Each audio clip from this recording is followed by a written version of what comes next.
제가 이제 전체 이 아웃라인을 이렇게 한번 이 책을 중심으로 오늘 이야기해야 될 거, 그런 다음에 이 제가 빠뜨린 것 혹은 설명 같은 게 늘 그런 게 이게 강의가 이게 딱 원고지를 가져와서 읽는 게 아니고 이 강의를 그때그때 막 순발력 있게 서로 나가는 거기 때문에 여러분들이 이제 질문을 어떤 식으로 저한테 잘 해주느냐에 따라 가지고 그날 강의가 조금 더 제가 빠뜨렸던 것들을 더 이렇게 할 수 있고 또 설명의 어떤 것 차원에서 이제 또 더 해 나갈 수 있기 때문에 일단 전체 아웃라인을 제가 이렇게 한번 머릿속에 잡아보고 이제 진행을 이렇게 하는 거죠. 우선 이제 그 이미지라는 것은 우리가 이제 계속 강의를 이제 어느 정도 해와가지고 이 속에는 이제 그 사실은 플라톤주의 혹은 서구의 어떤 그 기본적으로 17, 18세기까지 특히 르네상스 이후에 이렇게 아주 개연화된 그 그림을 재현의 어떤 방식으로 이해하는 방식의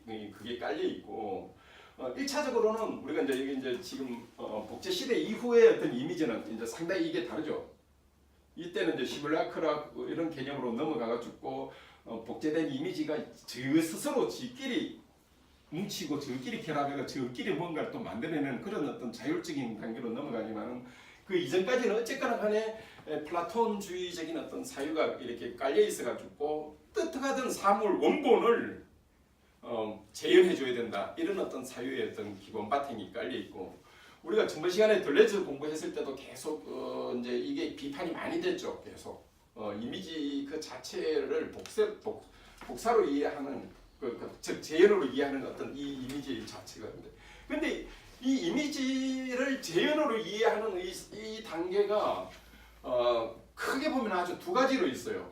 인식의 어떤 차원과 관련해 가지고 이전에는 그 인간 인식이 어떤 사물을 보면은 그거를 바로 재현해 줄 수 있다는 어떤 아주 소박한 어떤 차원에 들어갔죠. 근데 현대 들어오면 이 인식이 어떤 현대 인식에 들어오면은 이게 완전히 또 인식 개념 자체가 인식에 대한 어떤 그 기능 혹은 그거에 다 다르죠. 말하자면은 절대 이렇게 하나의 현미경으로 딱 봐서 딱 이렇게 밝혀내듯이 이루어진 게 아니라는 거죠. 인식이 여기에는 뭐 여러 가지 이제 개인적인이나 사회 문화적으로 여러 가지 층이 갈려서 순수 인식이 없는 거죠. 그러면은 이전에 그 고대나 근대 이후의 이전과 이후의 어떤 인식에 대한 어떤 차이가 이렇게 나는데 이렇게 이해되는 어떤 이미지와 이전의 이미지와는 또 다르죠. 같은 재현도. 그러니까 현대에 와서의 어떤 재현의 의미는 이미 이게 순수한 인식이 이제 불가능하다는 게 여러 심리학적으로, 철학적으로 여러 가지 문화적으로 굉장히 많이 밝혀진 거죠. 그러면은 이 이미지가 현대에서 이해되고 있는 이미지 이 재현은 무슨 그게 들어가는가 하면 말하자면 그게 특수한 시선이 들어갔다는 게 이제 이미지에 대한 어떤 새로운 이해 방식이 현대에 이제 나오는 거죠. 더 이걸 라디칼하게 이해하면은 일종 이데올로기가 거기에 오염되어 있다 이렇게 이제 볼 수 있는 거죠. 이거는 고대에서 근세 이전의 인간 이해된 방식과는 다른 방식으로 우리가 인간에 대한 어떤 이해 인식 방식이 하나의 개량화되고 발전화되고 그런 다음에 뭔가를 찾아내가지고 인간 인식 자체가 그렇게 순수하게 재현을 할 수 없다는 거죠. 그럼에도 불구하고 이제 우리가 이미지라는 것이 예술이나 뭐 여러 형태로 나타나는 것들이 이미지 형태로 나타나는데 그 현대에서 나타나는 이미지의 형태는 어떤 형태로든 그 특수 시선이 깔려 있다는 거죠. 특수 시선이라는 게 결국 뭔가 하면은 마르크스식 우리가 이야기하면 특수 이익이 지금 개입되어 있다는 거죠. 특수 이익이 특수한 이익이 개입되어 있다는 거죠.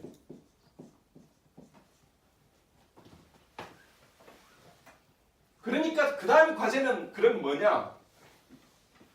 창작자가 만들어낸 이미지가 어떤 특수 이익에 의해서 오염이 되어 있다면은 말하자면 그 오염될 수 있는 것들이 이제 문화의 어떤 형태로 예를 들면 문명이라든지 사회적 지위라든지 미라든지 진이라든지 형식이라든지 이런 걸 통해서 이제 보는 관찰자 입장에서 그러니까 보는 이미지를 우리가 이제 하나 만들어낸 것과 또 보는 것 우리 책 제목이 자체가 이미 보는 그거 아닙니까? 그러니까는 이런 상호작용에서 이제 이런 것에 의해서 여러 가지로 오염이 되어 있으니까 실제 보는 관점에서도 이렇게 지금 오염 만들어냈을 때도 특수한 이익이 개입됐지만 보는 관찰자의 입장에서도 이미 이런 여러 가지 어떤 그 필터링에 의해 가지고 들어갈 수밖에 없기 때문에 그론적으로는 예술 작품을 이해를 할 때 굉장히 뭔가 판단 중지를 해야 된다는 거죠. 후설식으로 하면 일단 선생님, 예. 목적성을 가진다는 걸로 이해해도 될까요? 저 관찰자 입장에서나 뭐 저 지금 문명 그렇죠, 그렇죠, 이걸 그렇죠. 목적도 그게 이제 여기에 어떤 이거는 그렇죠. 그렇게도 이해가 되죠. 우리 이제 책에서는 뭐 그런 이야기가 안 나오지만 같은 의미로 이해가 되죠. 저도 이제 그게 이해가 돼요. 목적 어떤 특수한 목적이 이제 개입돼 가지고 그게 누구 오염돼 있다는 협의 좁은 범위의 제한이 아닌가요? 목적성을 거여버리면 그러니까 오염이라는 부분 이게 전부 쌤들 두 분 쌤이 하는 이야기가 다 지금 저는 이해가 되는데요. 다 받아들일 수가 있는데요. 예. 목적이라는 목적도 그런 좀 그렇죠. 좁아지는 것 같은데요 이게. 예? 이 좁아져도 상관없는 거 아닌가요? 예? 일단 좁아지건 뭐 넓어지는 건 상관없는 거예요, 쌤. 거니까. 그러니까 두 분 쌤 이야기하는 게 다 저는 지금 수용이 되고 뭐 무리 없이 그냥 여기에 지금 다 할 수 있는 거예요. 그러니까 존버가 보기에는 책에는 그렇게 이야기 안 했지만 이거를 뭔가 판단 중지를 해야 된다는 거예요. 관로를 한번 쳐줘야 된다는 거예요. 왜? 만들어놨을 때도 이미 뭔가 그게 좀 오염이 들어가 있는데 오염이란 말이 이제 좀 이상하지만은 긍정적으로 가다부 같은 경우는 그거를 오염으로 안 보고 그냥 우리가 해석을 하기 위한 실마리로 보기 때문에 근데 제가 이제 조금 이렇게 강조하기 위해 가지고 존버의 입장에서 이제 조금 강의를 하니까 이제 좀 오염 비슷한 이야기를 하고 있습니다. 그러니까 양쪽에서 지금 오염이 들어간다는 거죠. 그러니까 진짜 예술 작품을 진정으로 이해하기 위해 가지고 즉 해방된 어떤 예술의 어떤 경험을 하기 위해 가지고 이런 어떤 좁은 어떤 개념으로서 혹은 오염된 혹은 어떤 필터링된 어떤 경험으로서가 아니라 총체 경험을 한번 들어가야 된다는 거예요. 그러니까 그 목적성이 개념화를 얘기하는 거거든요. 그렇죠, 그렇죠. 선생님 그것도 돼요. 그래서 이제 총체 경험을 통해서 걸러내야 된다는 거예요. 그럼 존버가 이야기하는 총체 경험이란 이제 뭐 어떤 거냐? 여기는 상당히 정치, 사회, 경제적인 게 들어가요.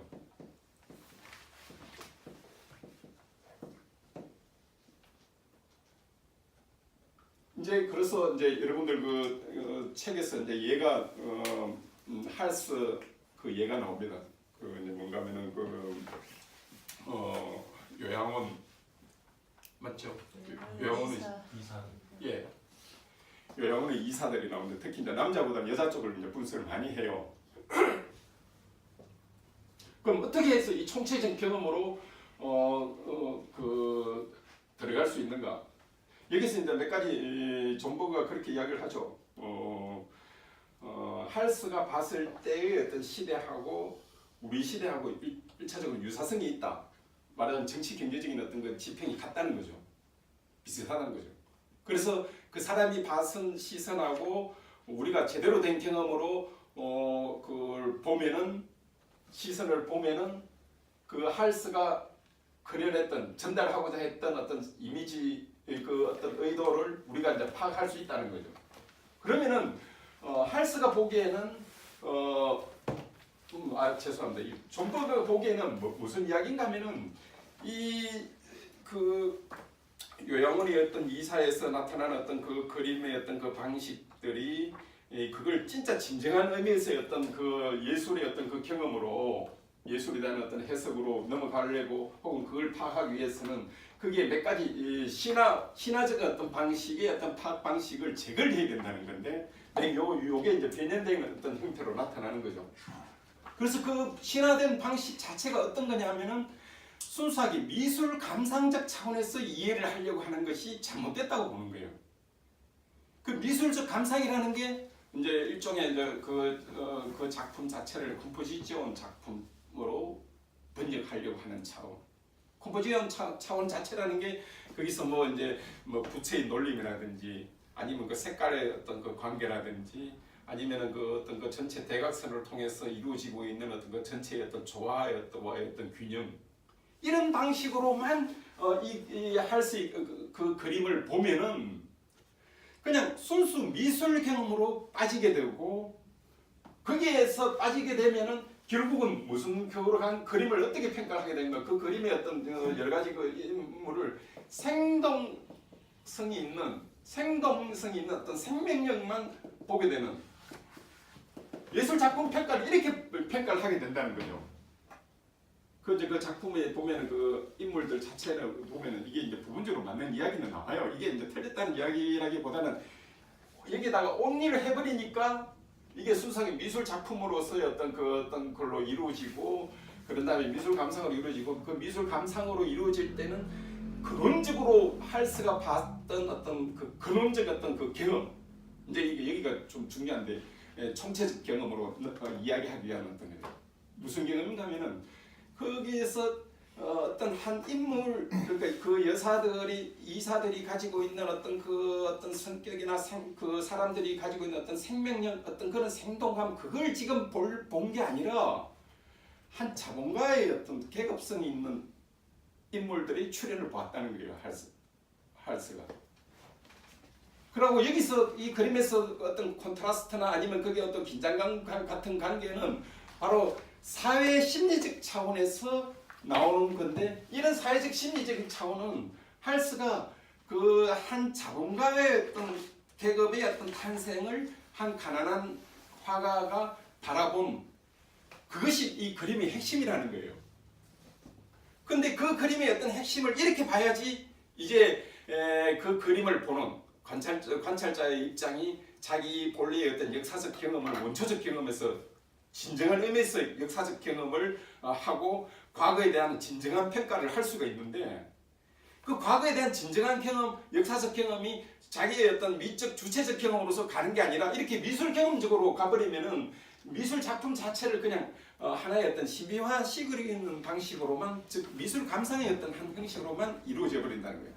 결국은 이 총체적 경험이라는 것 속에는 복합적 경험 그게 가장 중요한 것 중에 하나가 이 정치, 경제, 사회적 어떤 경험이 같이 지금 들어가서 파악돼야 된다고 봐요. 근데 여기까지만 잠깐만 제가 이제 막간을 좀 이어가죠. 우리 이때까지 철학사, 지금 미학사 여기까지 다 배운 사람 중에 누가 이 비슷한 이야기를 했습니까?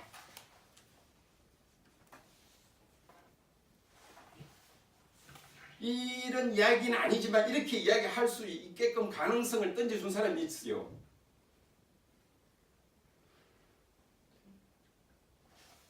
누구죠?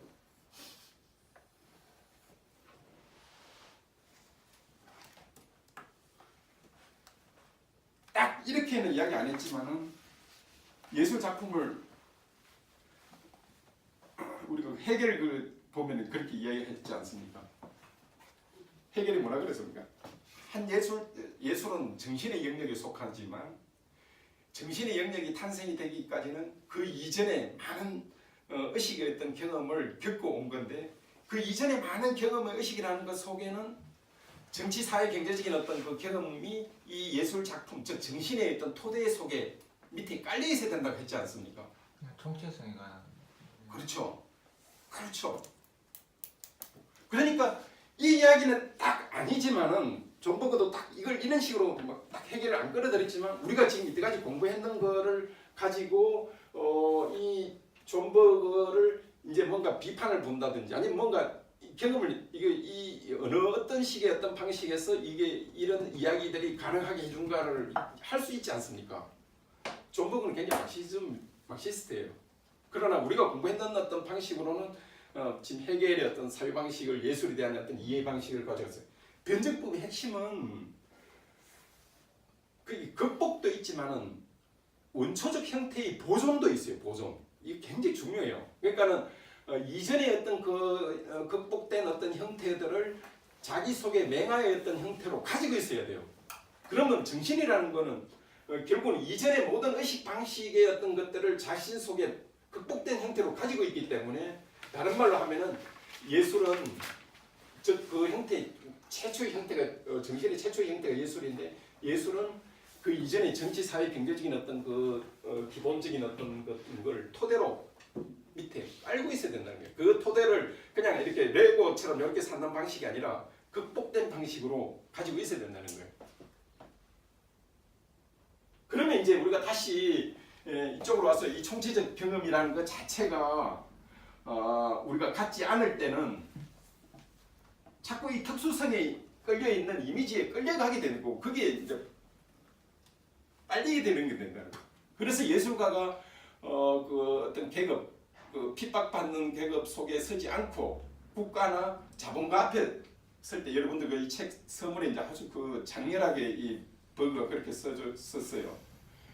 예술가의 임무는 그 국가 계급이나 그 어떤 자본가 계급을 위해서 예술을 하는 게 아니다라는 어떤 일본 사람의 어떤 그 글을 하나 앞에 장렬하게 글을 쓴 거예요. 그게 이 정신하고도 지금 이게 지금 연결되고 있는 거예요. 즉 총체적 경험을 해야 된다는 거예요. 여기서 굉장히 이저 존버가 굉장히 그 철학적인데 나중에는 이제 이 광고를 이제 비판을 하죠. 광고하고 제가 이게 이제 빠뜨렸는데 유아하고 이제 같은 이 같은 동족이라는 거예요. 근데 이 광고를 철학으로 봐요. 여러분들 그 책 잘 기억나시는지 모르겠는데 광고를 철학으로 봅니다, 여러분. 그 이제 그 의미를 우리가 이제 정확하게 밝혀내야 돼요. 왜 광고를 철학으로 보는지.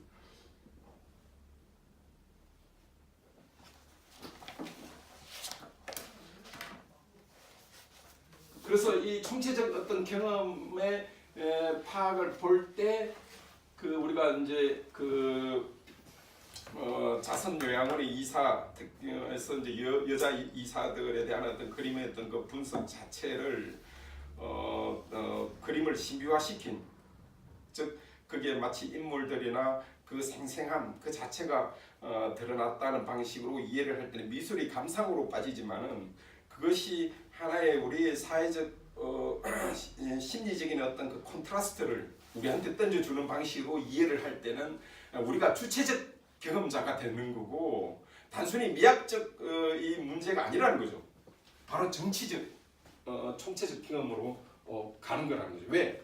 이렇게 보는 것 자체가 이미 하나의 어떤 정치적인 어떤 그 속이 안에 내재화되어 있는, 그러니까 편협된 어떤 정치가 내재화되어 있는 방식으로 예술과 같이 손을 잡고 지금 가는 방식을 그렇게 이해를 하는 이 총체적 경험 자체가 이미 단순한 어떤 예술 작품에 대한 어떤 그 어떤 미학적 분석을 넘어서서는 주체적 경험 혹은 정치적 어떤 경험, 이때 정치라는 건 뭐 이렇게 선거 투표한다는 차원이 아니라 굉장히 넓은 의미에서 어떤 원초적 주체적 경험이라는 이런 의미로 넘어갈 수 있다.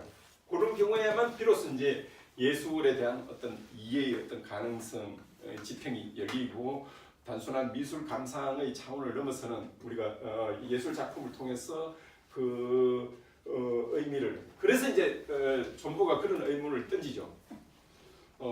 예술 작품의 진정한 의미는 무엇인가? 이 예술 작품은 누구에게 속해야 되는가?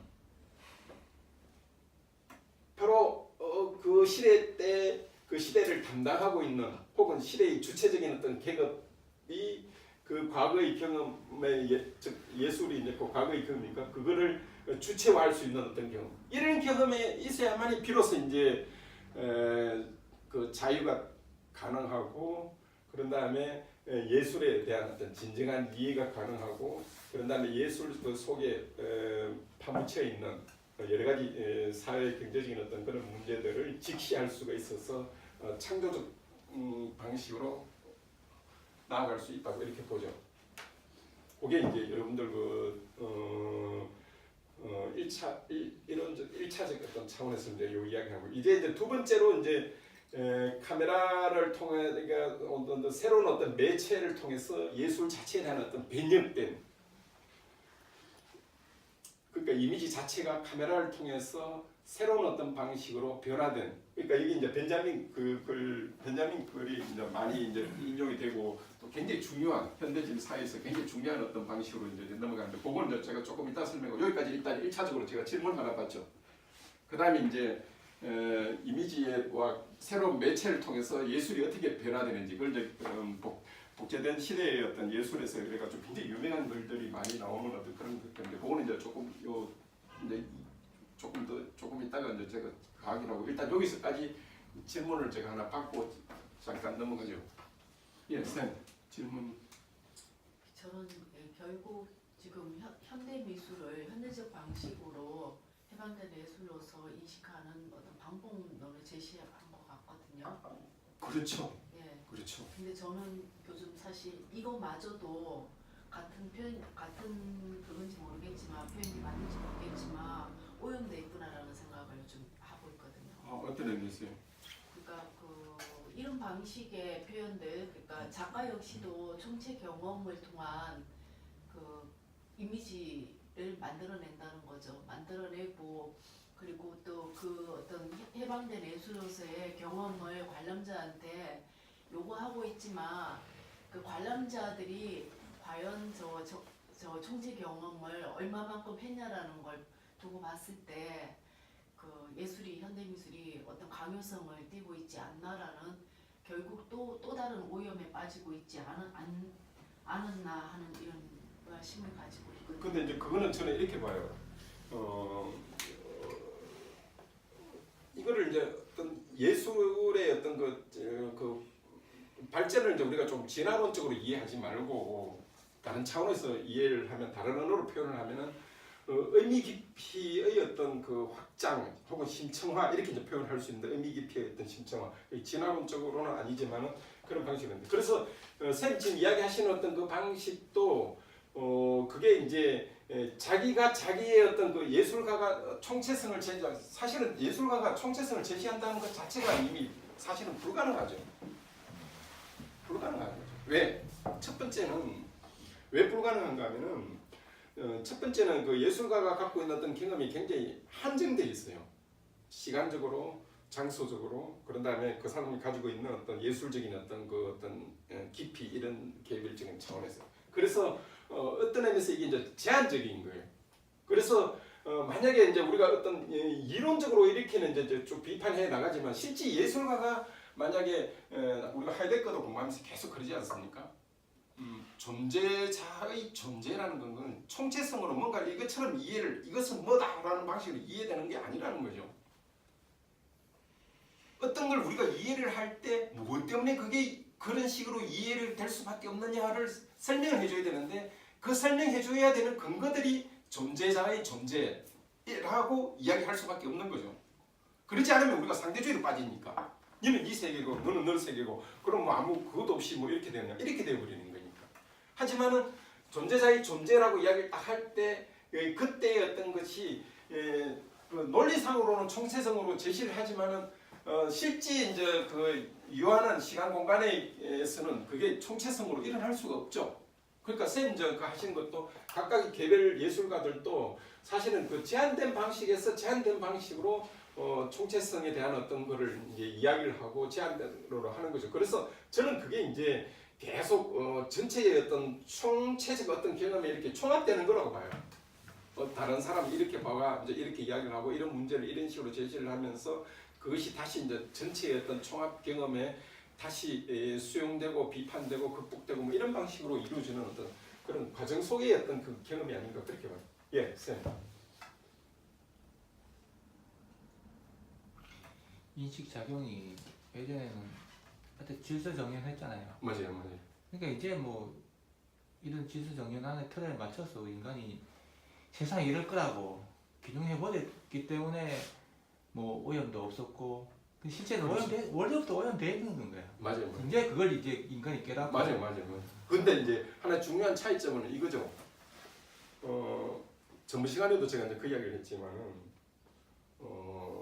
이게 이제 우리가 이제 그 시대사를 나누는 게 물론 이제 조금 의미가 좀 그것도 굉장히 논란이 많은 문제이긴 하지만은 이전에 그 잠재적으로 그냥 이렇게 약간의 어떤 협력적인 관계로 있던 특히 과학 같은 경우가 근데 현대에 와서는 그게 폭력적으로 변했단 말이에요. 말하자면 자기 힘이 더 강해지니까 그게 이제 전체 세상을 파악하기 위한 어떤 하나의 도구화되고 일원화되어 버리는 거죠. 베버가 그걸 굉장히 두려워했었고 전부 다 지금 프랑크푸르트 학파도 그걸 계속 지금 두려워하는 거고 하이데거도 지금 계속 하는 거죠. 어떤 사유 방식이 일원화돼가지고 그게 지배적으로 할 때 오는 어떤 위험은 이전에 이렇게 그냥 단순히 우리가 이제 데카르트 철학을 이해를 할 때 이렇지 않습니까? 저는 쌤 아주 옛날에 이제 데카르트에서 미술은 어떠냐 하는데 그때 제가 이제 잘 모르겠다고 얘기했는데 이제 조금 대답할 수 있을 것 같아요. 저도 자꾸 공부를 하면서 인데 데카르트 같은 경우는 정신은 아예 딱 한쪽에 딱 제껴놨거든요. 고유한 영역으로. 그러고 이 물질의 영역 여기에서만 모든 어떤 그거를 지금 가능하게 이제 다 되는 거예요. 그러니까 이게 이제 그 모순이 여기서 이제 심화되는 거예요.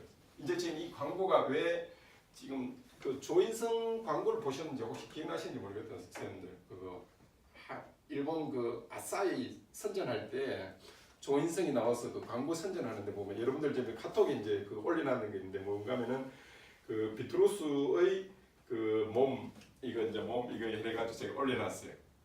그러니까 예술을 교묘하게 그 술 광고에서 끌어온단 말이에요.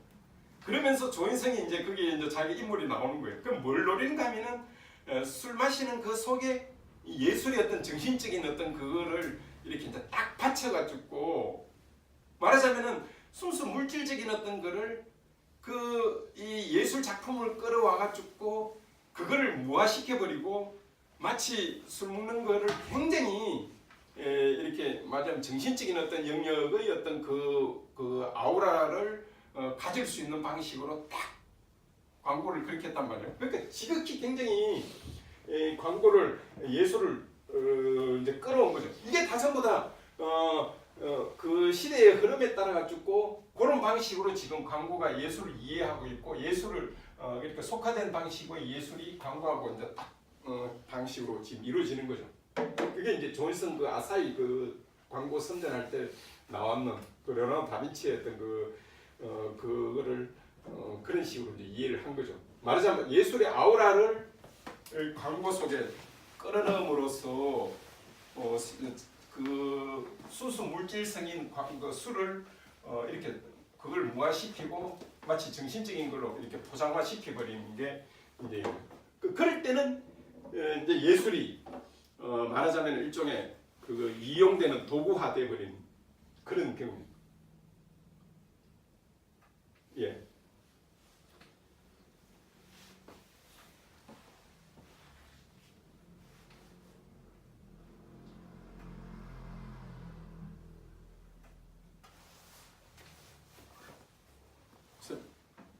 넘어갈까요 이제 그 다음 단계로? 네. 질문이 있을 것 같은데. 너무 지단해서